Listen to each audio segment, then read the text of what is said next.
Hello, ladies and gentlemen, and welcome back to Georg Mack Plays the Classics. Save the kingdom from evil domination by setting off on the king's bounty, the Conqueror's quest. King Maximus ruled the four continents and kept his citizens safe from evil with his scepter of order. But Eric Dragonbreath wanted things to be his, especially the riches of the land.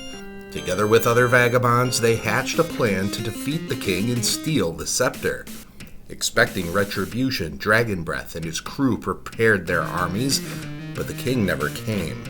In fact, his health and the country he ruled began to deteriorate without the scepter. The last chance at saving the kingdom comes down to you.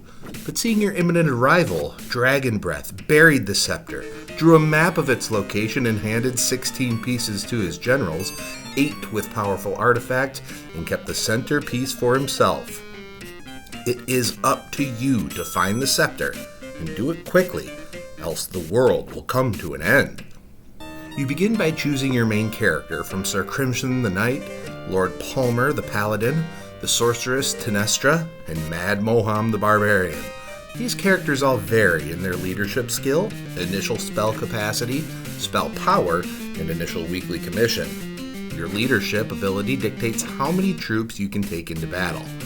Each unit cannot have more hit points than you have leadership points. Spells aren't something most characters can cast right away, but are split into field spells and battle spells.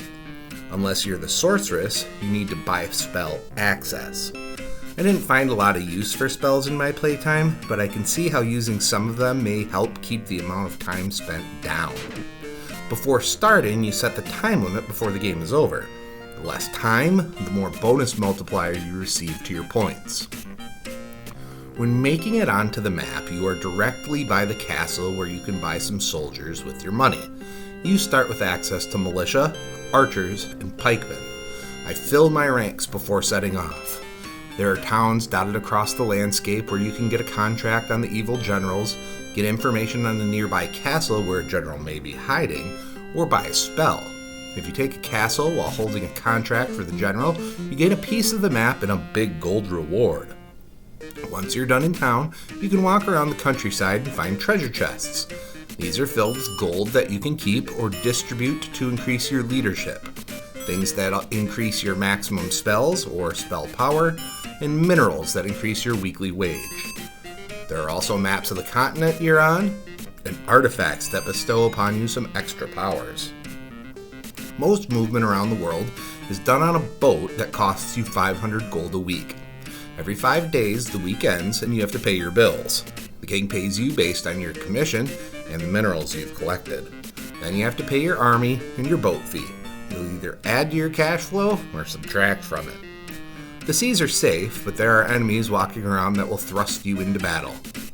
Sometimes they'll run away from you or even offer to join. If you let roaming creatures join your army, you may accidentally go over your leadership threshold, causing them to rage and attack anyone near them on the battlefield. Up to 5 troops can be in your army or the attacking army at any time. Turn order defaults with your top troop and moves down the line. You could move, attack, and or wait when it's your turn. Archer units and magic units can shoot a limited number of times across the 6x5 battlefield, though they can't shoot when an enemy unit is next to them. Some units can fly across the battlefield, useful for jamming up archers, but the fairies that you first face die pretty quickly when trying this tactic. Other units can move a certain number of squares and can attack if they still have moves left.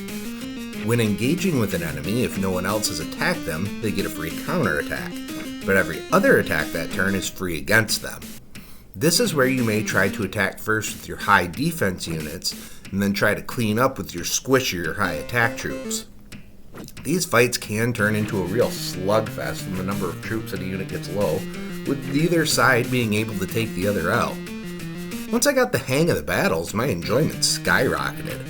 Winning any battle rewards you with the spoils of war, which is gold, useful for replenishing your troops. Outside of the opening castle, which also grants access to cavalry and knights as you kill enemy generals, there are places across the map where you can find other units to recruit.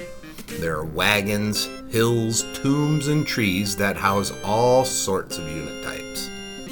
The strength of available units increases as you move through the 4 continents. While you may be able to get peasants and wolves on the first continent, you can get dragons and archmages and vampires on the last one. You want to keep the strongest troops you can afford to lay siege to castles, which put you into battle on a 4x4 grid with a couple extra squares at the bottom.